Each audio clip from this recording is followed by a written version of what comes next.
What's up? It is the top of May. I am Aaron. We have my boy Styles here, and we're going to wrap the entire month of April up for you. Let's go.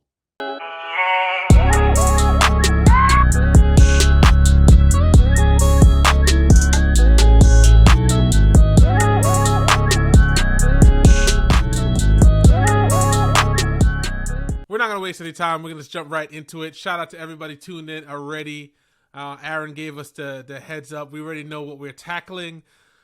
So many things, as I always say, but we're going to get to it. Yeah, and before we jump right in, before we tackle all of this, do us the favor. Hit the like, hit the subscribe, hit the notification bell. Show your support. 100%. So, April, as many months before, was a very eventful month. The first thing we're going to start with today is a little bit of basketball controversy. Now, this, I said last wrapped, we weren't talking about March Madness, but somehow March Madness spread all the way into April. And at the beginning of April, there was some controversy at the LSU game between Angel Reese and Caitlyn Clark. Yeah. So when I first paid attention to this, because once again, I said I don't pay attention to basketball like that, this popped up in the feed because they were calling Angel Reese a bad sportswoman. She had bad sportsmanship. Yeah. I don't know. So meanwhile, everything she did was a part of what you typically see across all sports. Correct. And to make it even worse, they were kind of going in on her about it, and then a clip came out of Caitlyn Clark doing the exact same thing,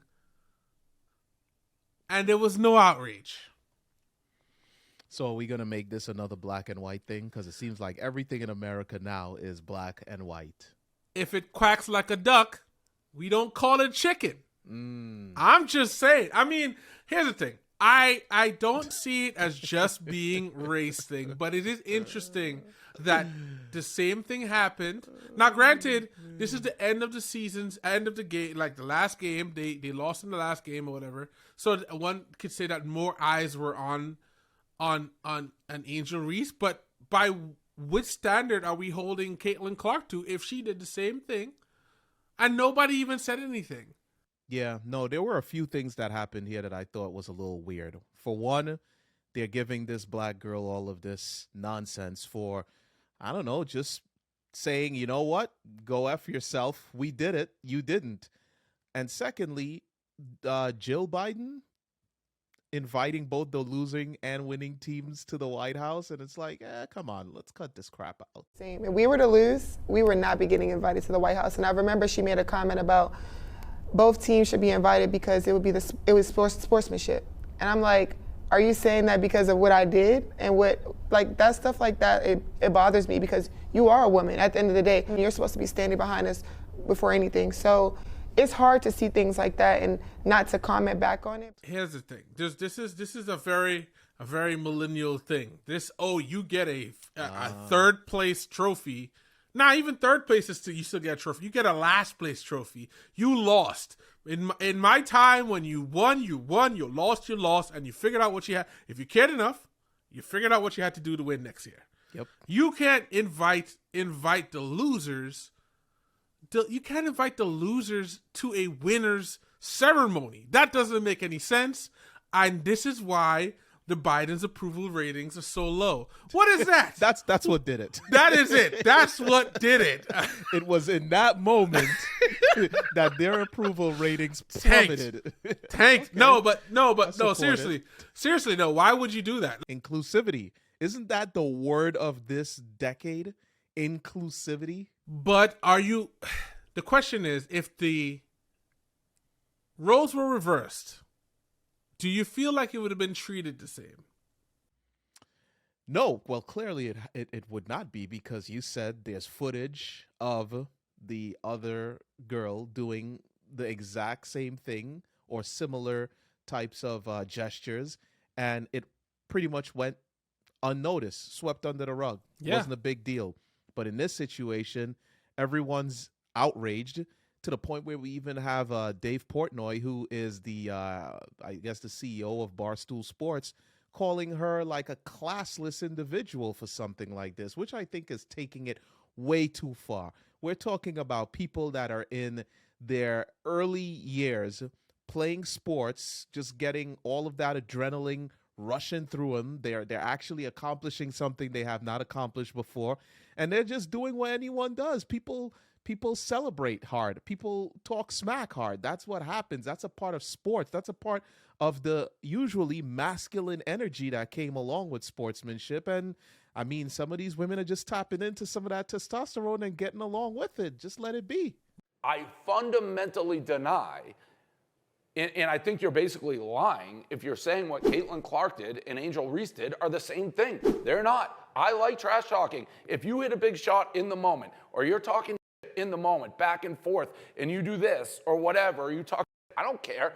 That is not what Angel Reese did. Angel Reese, they were up 15 points. We have a side-by-side. She followed her after the game was over, doing this to her, doing this. Find me one example in any sport of anybody after somebody wins a championship, confetti coming down, not in a close game, and find me a player stalking the best player on the other team. It does not exist. It does not happen. If a man did that, he would be called classless. But I don't know.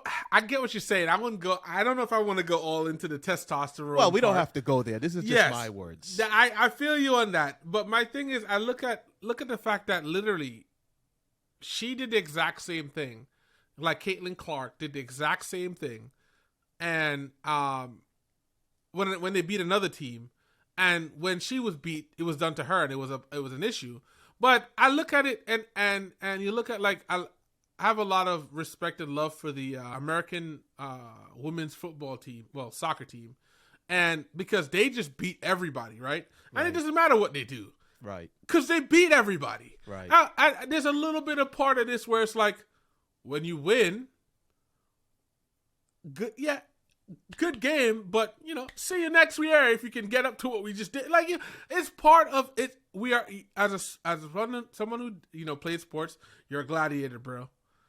You did that. You mustered. You found everything you could muster to win, and you win. And you were telling me I want to, hugs and kisses, right? Which is why I never understood why the NFL had a problem with NFL players celebrating when they touchdown. So.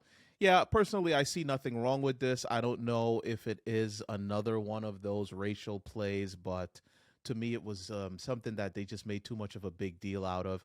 I'm actually happy that it didn't linger for too long. It's one of those stories that came just as fast as it left, and I'm personally happy about that because I didn't think that this was anything to make any grand gestures over. Let them celebrate, period. Yep. Unless she went over there and smacked her, come on. Listen, unless she got Chris Rock, there's nothing to talk about, man. Like, what are we talking about right here? Anyway, moving along to a lighter tone, somewhat. At Coachella was all the buzz for people who, Coachella it up. So two things happened. One, Calvin Harris played a Takeoff verse as a tribute to him on one of the songs that he had with Amigos, which I thought was great.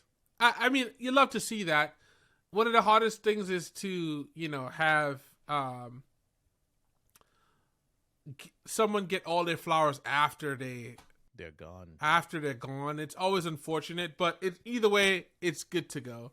And then the other thing was Frank Ocean seems to be, his name was buzzing all over the Coachella stuff. And I even saw somebody post, it's like, if they could have paid half the amount of price and gotten the baby, and it would have been a better show than Frank Ocean. And I'm like, God, there's no love for Frank no more, man. No, because he's a diva, bro. They got to get rid of these kinds of people. Oh my God, like you literally touched on a nerve with that one, man. Because I love Frank Ocean's music, from the Nostalgia Ultra mixtape to Channel Orange to the Blonde album. I like his music. I actually listen to Frank Ocean, like listen to him, and I love his music. But this type of behavior, because they went through hoops for this guy. Like, they went through actual hoops for this guy. First he wanted to have a skating rink that was going to be an ice skating rink. Come on, this concert At series Coachella. happens in Coachella, which is in the desert, and you want a skating rink. So you have to think about all of the hurdles that come along with trying to get a set piece like that going. Then they get that accomplished, and then you decide to change your mind. And then throughout all of this going on, the guy at the end of it says that he hurt his ankle. A singer hurting their ankle can't perform. I've seen literal artists sit in chairs and perform. He could have performed. He's a diva. They got to get him out of here, man. I've had enough of him. His music is good, but it ain't that good to be putting up with this kind of nonsense. Get him out of here. Well, Aaron has spoken. Get him out of here, man. I'm tired. Bro, when it comes to people in general, it has nothing to do with Frank Ocean, just people in general. I don't like people that act like they're bigger than what they are. Even if you are huge. It could have been Michael Jackson. This kind of behavior is unacceptable, period. Especially when the people that showed up are paying their money to see you perform. Coachella is not cheap. This is an expensive concert series. They're paying their money. They're showing up. They're dealing with crowds. They're dealing with filthy conditions. Some of these people are actually sleeping in tents just so that they can see Frank Ocean perform. And he's not one of those guys that travels often. So it's not like you can say skip Coachella and you're going to see Frank Ocean in your city within another month or two. He does not travel. He does not release music. He's a goddamn diva. So now people do all of this. They go out of their way to travel to come and see you perform. And then you do this? Come on, man. I'm disgusted with this guy. I'm absolutely disgusted with him. And this is coming from me being an actual fan. Go through my playlist. You'll see I listen to Frank Ocean. I love the man's music, but this behavior is unacceptable. I have nothing. What else can you say to that? I mean, you could add your 2 cents. Maybe you think it's acceptable. No. Listen, I think that a lot of times when it comes to a lot of artists, they get lost in themselves, and especially when you get to a level of success, I think that they definitely get lost, and they forget that success was tied to someone who's actually putting their hard-earned dollars behind it. And yeah, you trade a life of like normalcy to go somewhere and have people notice you and being in your face, but these people also support and listen, like follow your music, listen to your projects, buy your merch, stuff like that. So you always want to keep that in mind. They are the customers, and you have a direct-to-customer experience when, when you have these kind of concerts. So you can't just like show up late. You can't just like, I'm too busy for this. I paid for you to be here. And I'm like, it's not just about paying to do, like, but these are the people that you would want. These are the people that have allowed you to have this success. So you should treat that with a certain level of reverence that clearly is being lost. So yeah, it's a disgusting, vile display of entitlement, which is crazy. But yeah, moving along to something that's a little lighter. Now you're a big Twitter head. Big Twitter head. You're a big Twitter head. I don't know. I'll be a bird right here in front of the people. I want to say, in hindsight, when I first, lined that up in my head, it sounded like a great thing, but like it sounds like an insult. But either way, you're a heavy Twitter user. There we go. That's better. You're a heavy Twitter user. I like Twitter. How do you feel about all the Twitter blue debacle? So there's some things that Elon Musk is doing with Twitter that I actually like, where, for instance, Twitter was previously a platform that almost seemed like it was in place to ban your ability to speak freely, which is weird because while they were banning certain people off of Twitter and preventing certain types of topics, Twitter is the only social media platform that I know of that you can go onto and see full uncensored pornographic videos and pictures. Like it's the oddest thing. They have all these different policies in place, but anyone can go there and see that content. But I digress. I believe that there's some things he's doing well with the platform, like not censoring everyone that says something that people just happen to not like.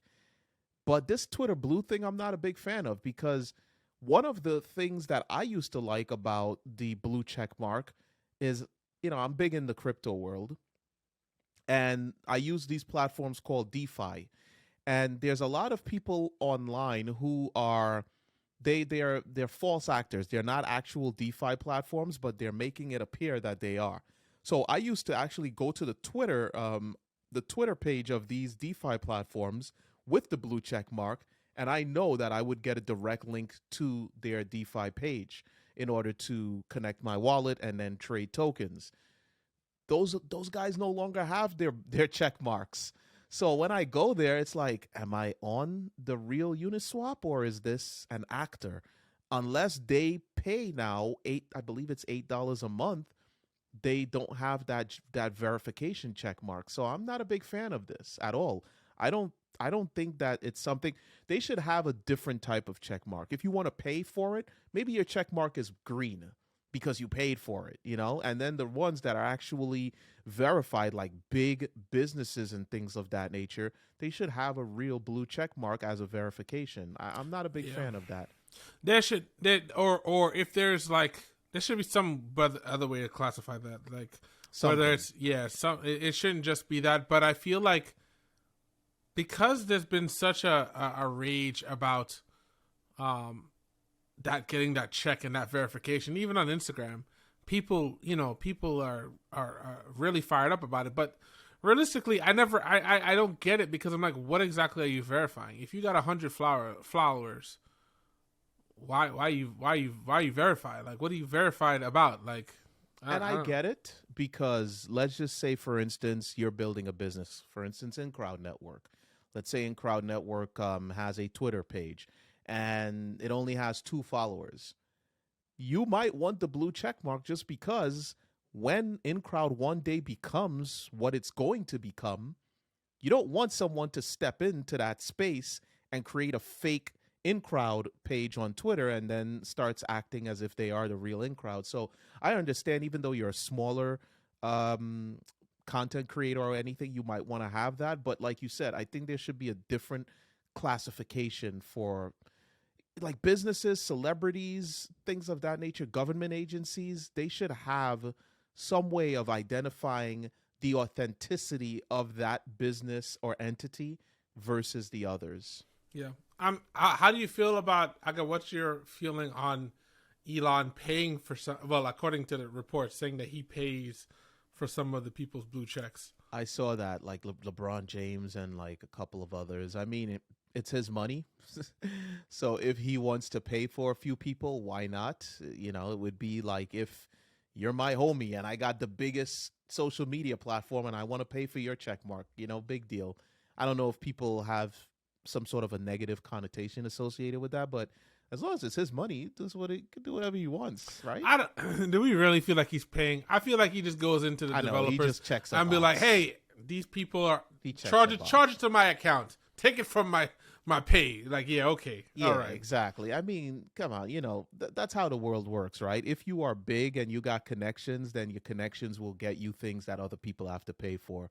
So unless we're gonna have a problem with anyone with connections getting something for free, then this is a non-issue in my opinion. Moving right along, I guess we could quick fire around these two, because it's the stuff we talked about last month, which is Jonathan Majors and everything that's turning out to be, and Donald Trump and pleading not guilty to 34 counts of falsifying business records. We can fire I guess those are a rapid round, because as I said, we've already discussed it in length in our last wrapped. Yeah. What are your thoughts on, first of all, the Jonathan Majors and how that's progressing? I mean, it's not looking good for dude, man.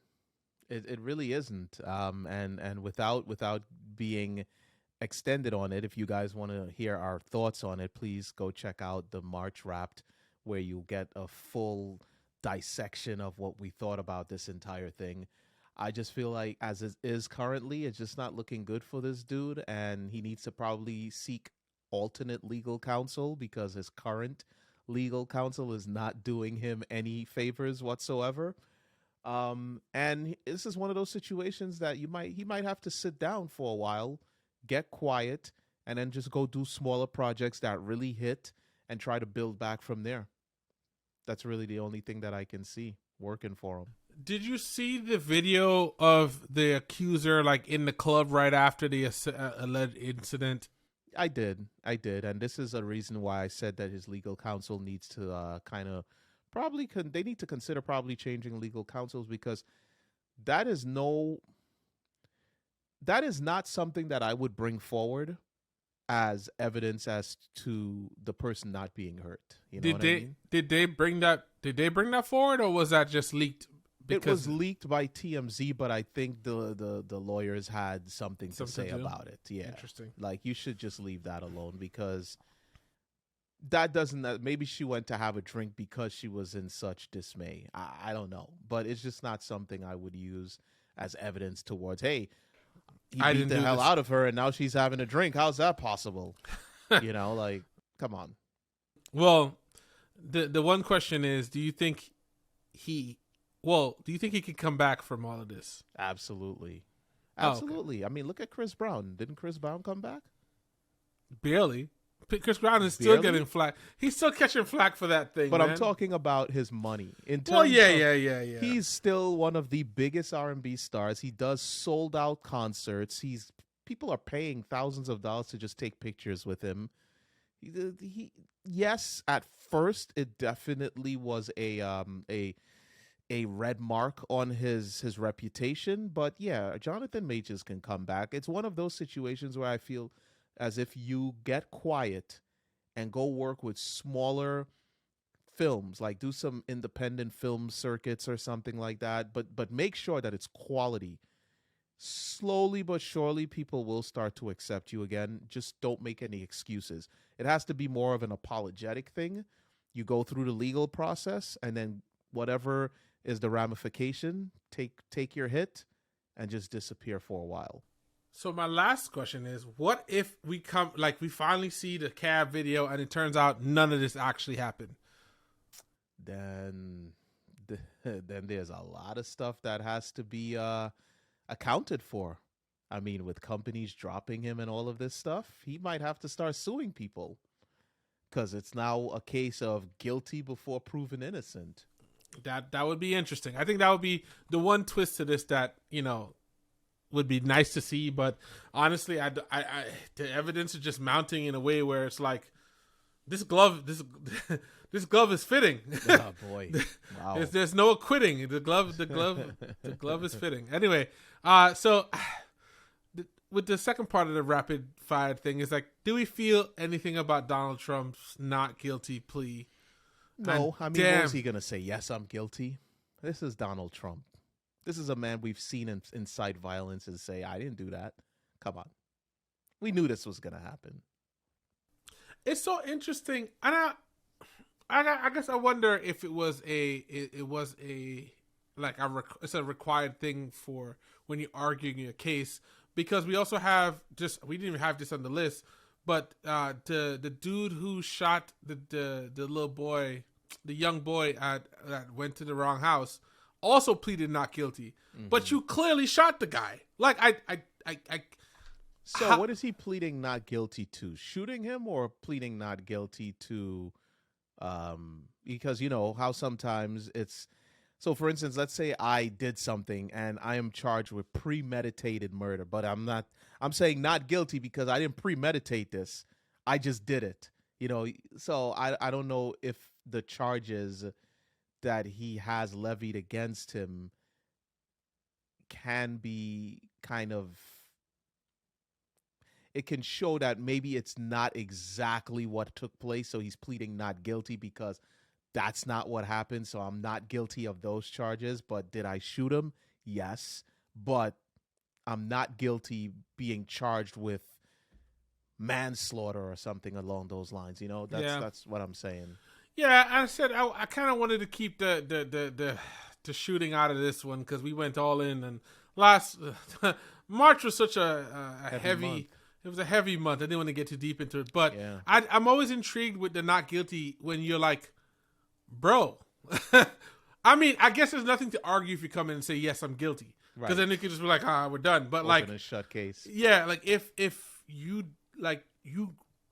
From what we know, because the truth is we don't know everything. There's his story, the kid's story, and the truth. But the gun didn't fire itself. Anyway, moving along. Speaking about guns, I guess since we're doing that, and cases, also it looked like Alec Baldwin may be seeing the reversal of his charges.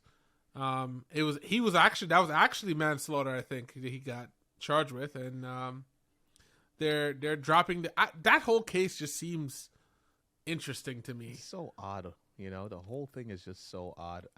I don't even understand why they're charging him if he wasn't even aware of the fact that the gun was loaded with live rounds. Yeah, it just seems there's so many things. I mean, it's like, I guess part of the argument is that he should not have pointed it and pulled the trigger, but it sounds like it was, from my understanding, was part of a scene. I don't know. That's what I'm understanding as well. But my thing is also who put it in there, because Correct. if you put live ammunition into a gun, regardless of if I pointed and shot at you, you probably shouldn't be pointing and pulling the trigger of any weapon at people just out of whatever. Yeah. Exactly.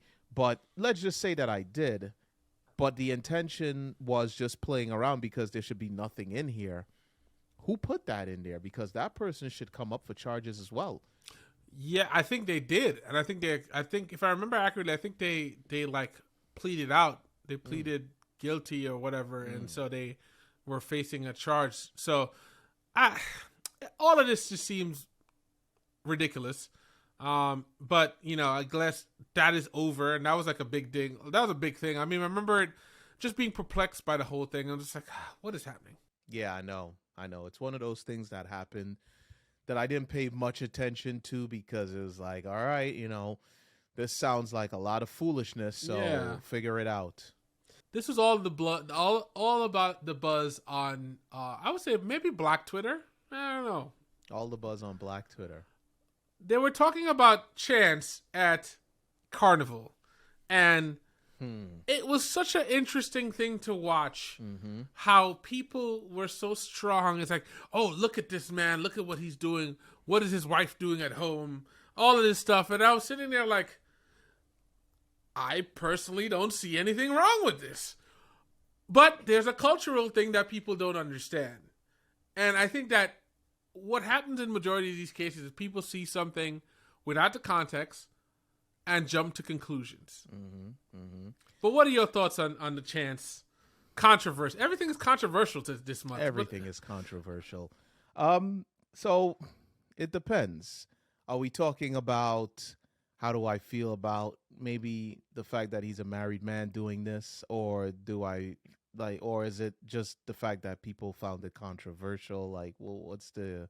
Well, I say what are we tackling? I say in that order that he's a married man doing this, and then why that people the selective outrage. Well, I will say this. So I don't, even though it is at least our cultural background, I don't know how I would feel about. That's such a hard one because again, it is culture. So it's like there really is nothing to be made a big deal out of here because, you go to Carnival, you have a couple of drinks, you wind up on something, and then you just keep it moving, But at the same accord, Chance the Rapper is one of those rappers that, one, he just put out an album where a good portion of the topics that he rapped about was his family life and his wife. Also, he's supposedly a very God-fearing individual. So to say all of that, and then you're out on, you're in the Carnival scene winding up on thing, and it wasn't just a whine. He was slapping her ass and all kinds of stuff. He was putting in a little extra work. I could understand how the public could see that as being disrespectful to his relationship and his marriage. I can definitely understand that. And also, just a couple of days ago, his wife put out a statement, and it doesn't seem like she was with it. She put out a whole statement saying that some people never grow up, they get mortgages, they have children, but they just never grow up. But she didn't say his name. She just put out something that was very Yeah, very cryptic, but it almost appeared as if she was saying, hey, dude is just not that grown up yet. I don't know. But that's how I feel about it. I feel like the public probably didn't like it because of the fact that he puts across one message and then he was out there doing this. And then, if he's married and his wife isn't there, like, would he be acting up like that if she was there? Different things like that. So all in all, personally, it's not that big of a deal, but I do understand why the public feels the way that they feel about it. What about you? Wait, no, before you pass over, what do you directly feel as somebody who grew up with this culture? And I think we didn't give a lot of backstory. If you don't know, both Aaron and I are from Trinidad and Tobago, and Carnival is a big thing. It's literally there's a week in the middle of the year where it's close to Easter where we just party. Mm-hmm. Yep. Just party. It's just party. Like, it is the way that people talk about Mardi Gras or the Carnival in where is it, Brazil, or like it's they like shut that, everything down, and it just happens, right? And that is the thing. And the costumes are expensive. You're drinking and there's a lot of debauchery, but that is part of the culture. So to answer your question, which I just took it back from you as I gave it to you, my thing is I don't necessarily see anything wrong with what he was doing, because that is part of what happens during Carnival. No one goes to Carnival and sits at the side and twiddle their thumbs. If someone's throwing waste, you're catching waste. That is how it is. Yeah. But the slapping and all of that, I feel like that is a very American thing. And Carnival scene has been flooded with many people who love the culture and want to be a part of the culture. So may not know all the etiquette about what happens, but I felt like that was not something that deserved the outrage, because we probably seen a lot worse from other people during Carnival. Correct. And you were throwing it back to me in terms of my personal thoughts on it. Yes. What you said is exactly how I feel about it. One, I understand it because this is the culture I grew up in. If somebody's gonna throw a wine on you, you're gonna do what you're gonna do. The physical contact of the hand, the motion of you like, that's a little much. I don't think I ever grew up seeing anyone doing all of that. Like the smacking and, simulating as if you were putting in that work. Like, so I'm only looking at it from the perspective of if this was a random dude and my girl, wife, whatever, I would not have a problem with a quick wine, but I would have a problem with the hand motions. Correct. So, Got you. so that's where I stand with it. However, with all of that being said, if his wife knew he was going to Carnival, what the hell do you think is going to happen? So what are the people so upset about? If his wife knew he was going to Carnival, she would have to expect that he's going to go down there and act up a little bit, because that's what happens. And if she was fully against that, she should have had a conversation with him about it beforehand, or be there to actually see what's happening. That way, if something is taking place that she does not agree with, she could say, yo, that was a little too much right there. Easy with that. I just don't understand why it needed to be a trending thing. That's the thing. And it's like, even I think that there has been a lot of focus with Carnival too, as people are now getting back out of the house after COVID, and people, they don't know what to do. Really? They don't know what to do with themselves. Even when you go out to like nightclubs and stuff, you're like, these are the people who never used to go out, who thought that clubbing and stuff like that was whack. But now, because you've been in the house, you're ready to go out. And I also feel like there's been a huge change when you see Carnival style or parties from the Caribbean with like other people there, because it's turned into a space of just like soft core porn looking like stuff rather than dancing, which is odd to me, because it was about dancing. And we have to give a space for the Jamaican part of our Caribbean culture, because they are built differently and they don't care. And that's not all of them. No, it's not all of them, but they, like, the dance hall scene has been the way it has been for a long time. And I've gone to parties with people, watch people jump up on speakers and fly on to other people. So like I give them the space to do what they do, but this is not that. There's an influx of stuff that feels like people have taken what would have been like just dancing and a good time and made it a little bit extra sexual. So I can understand the outcry from the hand motion. But outside of that, what are we talking about? Yeah, exactly. And I agree with you. And I also think there's different extremes, because you can go to Carnival and see people going all the way. And there's also Carnival where it's like good, clean, entertaining fun, because part of the whole Carnival thing is kiddie Carnival. And you ain't going to see anything like that happening there. So it really depends, because if you go to Juve, there's no ending to what you could potentially get involved with. And then there's kiddie Carnival, which is all fun for the little kids. And then, so it's not that big of a deal, but the image that he puts forward, I could understand why people could potentially say, hey, you know what the hell is that? I think that people have too high of expectations from celebrities. And you've said that multiple times. Yeah. I think that people have put people on too high of a pedestal that's a fact. That they shouldn't be on. They're humans. They just have amassed attention based on some skill that they have developed, but it's not to the point of they can't do something wrong. And it's not like he was like, it's okay, not to bring up another thing. It's not like he was a Kevin Hart in this situation where he got caught on tape doing something that like clearly was defiling his marriage. Like he was cheating.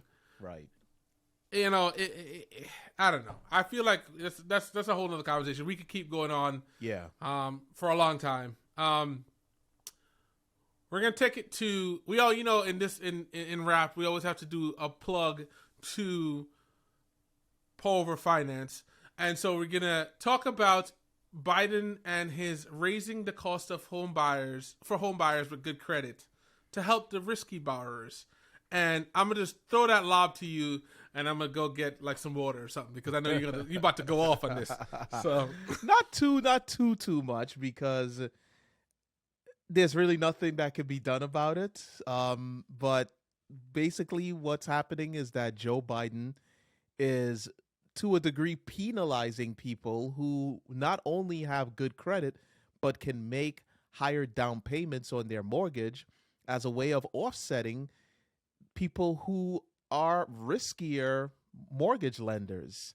And when I saw some of the numbers, someone who has a $400,000 mortgage with these penalties that they're putting in place, because that's what I'm calling them, penalties that they put in place, you could be looking at somewhere in the neighborhood of about a $40 increase on your mortgage, which over the lifetime of your loan is $14,000, which for me, I'll tell you right now, if I were to have $14,000 that I could put right into my principal right now, that would be an amazing drop to the amount of interest that I'm paying overall.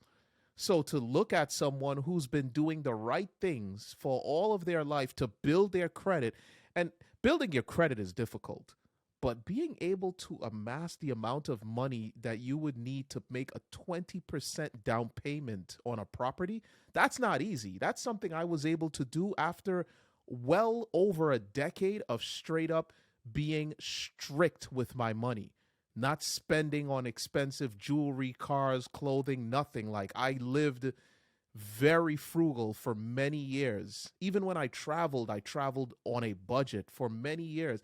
And when I was finally able to purchase a property, I was able to make that 20% down payment.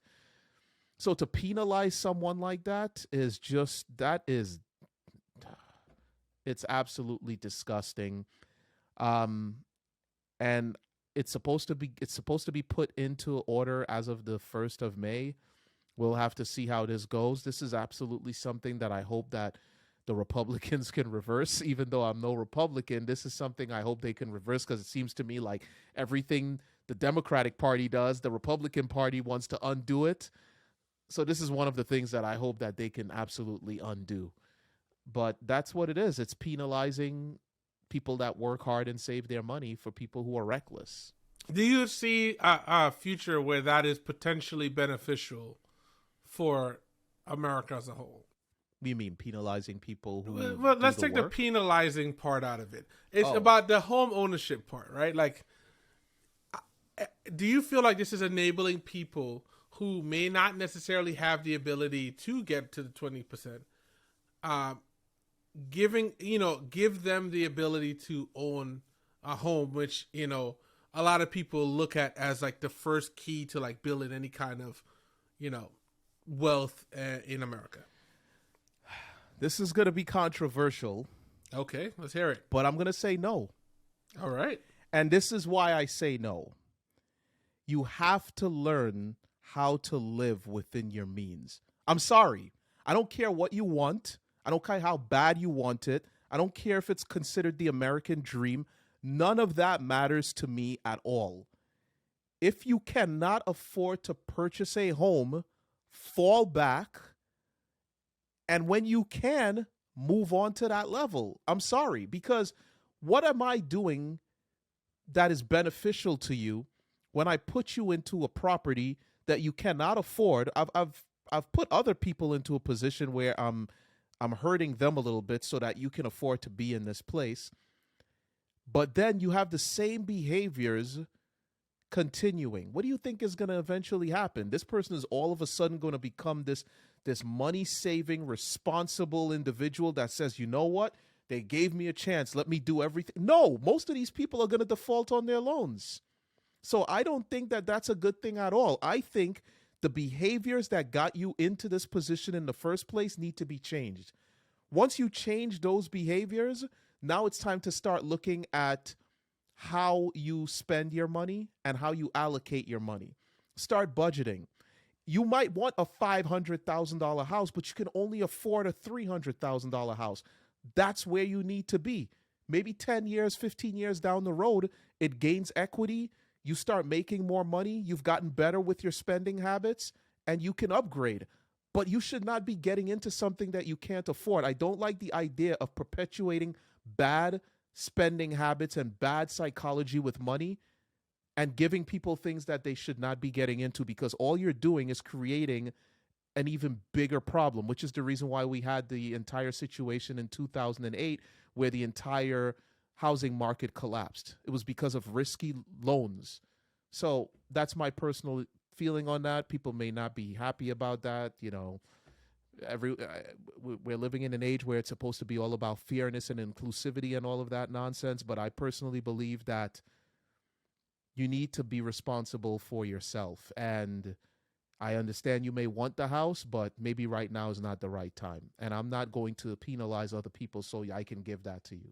Yeah, I what it feels like to me is a way of, it's kind of like how taxes was a thing that initially was supposed to be done like to the richer folks, and somehow it ended up on affecting lower class people. They just got to wedge it in at first. Yeah, I feel like that the idea here is that, well, we're not necessarily going to be able to tax the rich people directly the way that they want to.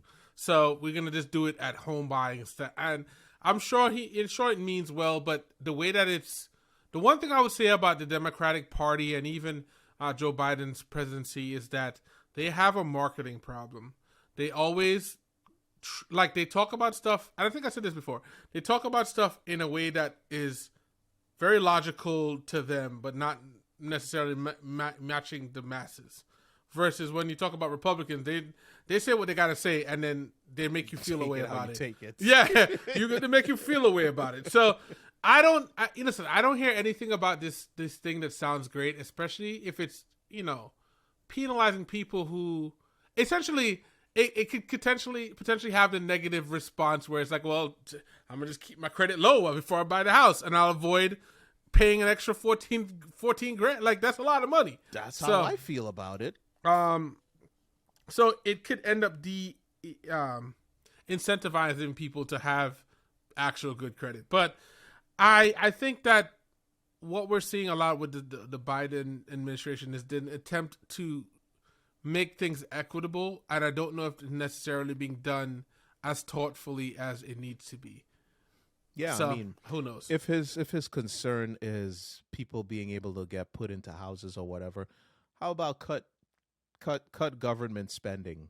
You know, instead of us lining the pockets of politicians the way that we do, how about we cut their paychecks a little bit and take that money and put it into a fund that eventually then takes care of low income home buyers? How about that? That's never gonna happen. Every time they have to go on break and not solve a problem, they should literally be penalized, and that should come out of their check. There you go. And like, there's so many things we could tell. Like, every time we have to talk about raising the debt ceiling, we should start with the people who are making those decisions.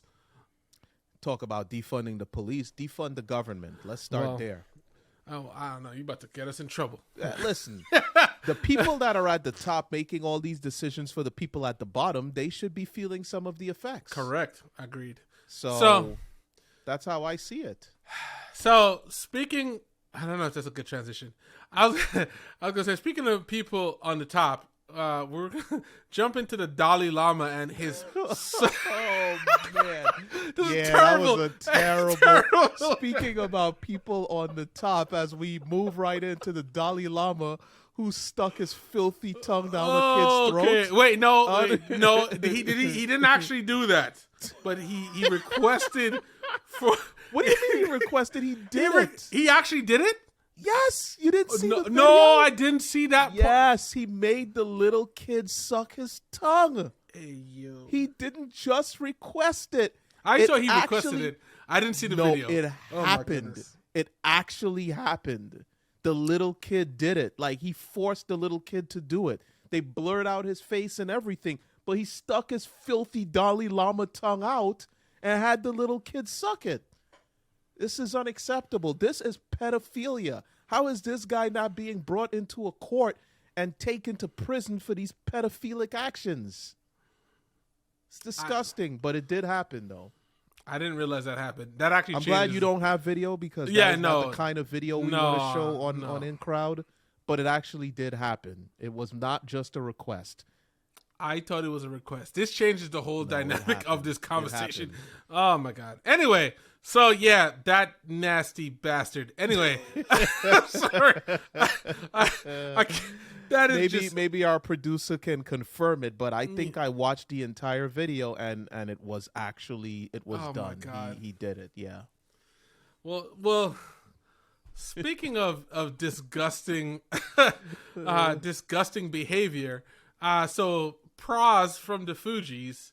It's not a good transition either, but apparently acceptable. Apparently, this man was instead of creating music and stuff, he was out here colluding with colluding is not the right word, but he's literally doing stuff that he probably should have done, and now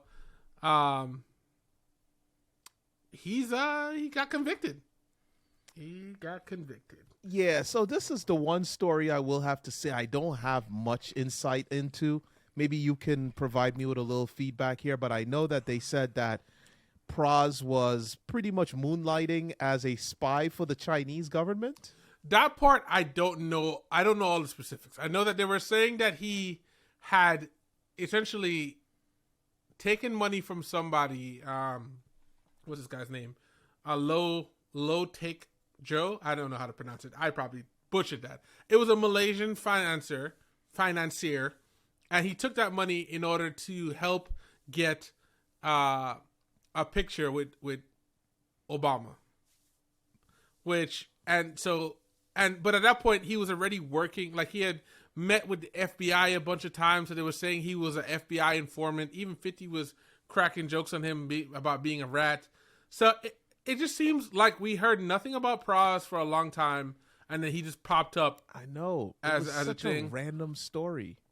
Listen, I feel like the Fugees has a curse because, wasn't Wyclef out there freaking running for president but stealing money and all kind of crazy stuff? The guy stole relief funds from the Haitian people, his own people. Haiti is a third world nation. This guy built up an entire what is it called? He had this whole this fund going that was supposed to go towards helping the Haitian people, and he was pocketing it, getting Siphoning freaking money. paid for helicopter rides and private jets, and he was living the good life on their money. And now Yeah. we got Pras that's out here doing his own thing just randomly out of the blue. Lauryn Hill can't seem to show up for any of her concerts. It's weird. Yeah, that whole crew's cursed, bro. But yeah, either way, I mean, he was convicted of being guilty. He's found guilty of an illegal foreign influence scheme. So I don't know what that means for time. I don't know if anyone. This is a horrible thing to say. I don't know how much anybody cares. I don't know whether he's gonna go to jail or not. I mean, this was Pras? Obama's camp. Yeah, I don't. Yeah, I don't care. I have to. I can't say. It was just interesting because 50 Cent was poking at him too, and it was hilarious. And that's But 50's thing. it is 100%. But couple other things. Moving along, so there was a very interesting story that our my co-partner from Juxtapose found about Camron being sued over a photo of himself. And Yeah, I thought that was mighty interesting because that's a dope photo too. it is, I mean, it's an iconic photo. It's the photo you think about when you think about Cam in that pink, Yeah, the pink like era. that. Yeah, that was what you see. The whole But Dipset. it's just weird to think that someone can sue you over a picture of yourself. That seems. I mean, Because it's the rights owner, right? Yeah. So, like if I were to film you, even though it is your likeness, and I were to film you, and I were to produce this and edit it, and I'm the one that owns the rights to it, even though it's of you, I'm the one that gets to call the shots. It's like an actor saying, I own the rights to this film that MGM did all the work for just because I'm the one that's in it. Not really. It's not. And I don't know what the legal specifics are behind this. Did he give his permission for this photo to be taken? That is the question. I mean, I don't know how you can fight or sue me for something that is my likeness that I did not give. Did I Explicit sign permission? Yeah, did I give that? Now, I think what we might find, and this is just hypothetical, what we might find out is like this may have been like a photographer that took a picture, like for a photo shoot or something like that. And so I heard it was random. If it was just random, then I have no idea why. I heard it was random. I heard it was like a candid photo of him walking out of a building, and they just happened to get the close up and get that shot, which is why he was on the phone and everything. So if I'm just doing candid photography and I take your picture, I don't necessarily know how I can then sue you for taking a picture of you that you did not give me permission to use. Because now, how do you make money on something that I didn't give my likeness for you to Correct. monetize? And vice versa. Yeah. Even though it's my likeness. Because Camron has used this picture on many things. From my understanding, shirts and all kinds of stuff came out with it. So both parties need to lawyer up and come to an agreement. That's pretty much how it has to go. It sucks that that's the world that we live in, but that's how it has to go. Yeah, it's just wild to me, man. That's just wild to me. It was a short one, but like I would be very upset if someone took a picture of me and then sued me because they used that picture. That's a fact. I would be really upset. That's what I'm saying. I have to practice a lot more self-meditation and stuff because these acts, I don't think lawyer. I think I'm going to come see you. I'll pay you with fists. I'll pay you a visit. Exactly. Oh my God. Are you serious, man? Come on with this nonsense. But I guess that's how America works. It's a very litigious country.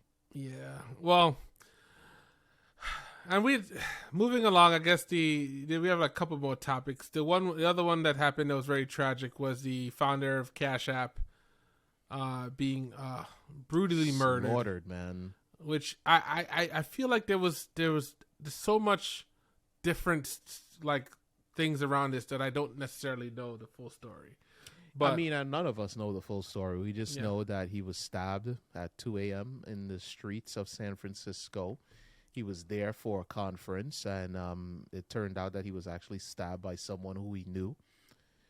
And we don't know much of the backstory to this. Why did he stab him? Why was this guy out on the streets at night? Like, well, there's so much that we don't know yet, and we're gonna have to wait to get the specifics of it. But unfortunately, this is how it ended. Yeah, that's really sad. So definitely send positive thoughts to that man's family, and yeah, that's it. I mean, on another sad note, Jerry Springer also passed away this month, which was like, I swear that guy will always be cemented for just like debauchery on TV. Mm-hmm. But when you start looking back into his history, it's like finding out he was like a whole mayor of a city like that. I didn't know any of that. All I know him is just for being ridiculous on TV. Yeah, I only knew that because I used to really watch his show. Like, me watching Jerry Springer was some of my darkest days. So no, it really was. It really was. Like, I remember when I was watching Jerry Springer, it was in the days where I was transitioning between high school and my adult years, and I didn't know what to do with myself. I didn't want to go to college because I knew what I wanted to study. Colleges weren't really carrying that yet, and I didn't want to take history courses all over again. And I didn't yet have like a job. It was just me waking up and going and applying to jobs every day, all day. And yeah, like those days is where I would be at home just watching Jerry Springer. And it's like some of the saddest days of my life, man. Like sitting at home watching Jerry Springer, watching people get hit over the head with chairs and stuff. But Wow. Rest in peace.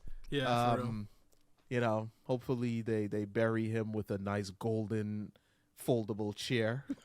Oh my God, that took a turn. Wow. And no then comments. on the chair put Jerry. Hey, you know what? That man was smart. He made that so that his like him. I would say him and Howard Stern are pretty much the same when it comes to their category of just debauchery. But I feel like they did a better job with Jerry Springer because everyone knew his name. Like I don't think there's anybody in our age range that did not see Jerry Springer at least once. Like it was a big thing. Yeah, definitely. So I yeah. mean, it was two different mediums. Howard Stern was the radio medium. So if you were into radio, before podcasts were even a thing for me, it was Howard Stern. And Jerry Springer for all the talk shows, because he spawned a whole generation of weirdos. Jenny Jones, Ricky Lake, Maury Povich, all these weirdos, man. Yep, man went first. So yeah, definitely rest in peace. And lastly, I think this is not going to be as controversial and definitely lighter. But in April, actually, I don't remember exactly which day, but both Don Lemon and Tucker Carlson got fired on the same day. Yeah, I think that was just this past week. If I'm not mistaken, I think Monday. it was. They both got fired on Monday. Like, it was like, what's happening here? This is very fascinating. I know. I don't think there's any conspiracy theory. I know that, like, Lee Daniels had said that they should, whatever network put them on a show together would unite America. But I would watch it. I would watch it America, too. But I would watch it. It would be the one time when I feel like you would have the opposite sides in one place, and then you can make a decision of. It would be such a good show. They need to do it. Anyone that is a media person, not a personality, but anyone that owns a media company should be on the phone right now with both of those gentlemen, trying to get them in a room together to see how we can make this work, because I guarantee you it would be the biggest show ever. Like, if they turned that into a podcast, Joe Rogan would get dethroned. He would. Dude, Tucker and Lemon, we got the opposite sides here in the way they were fired, and they're both very, how can I put this, opinionated gentlemen. Come on. I would not watch either one of them separately, but together they might get my view. That we're putting that out there. That needs to happen. It would be interesting. I just, as you said, I would watch it too. Yeah, absolutely.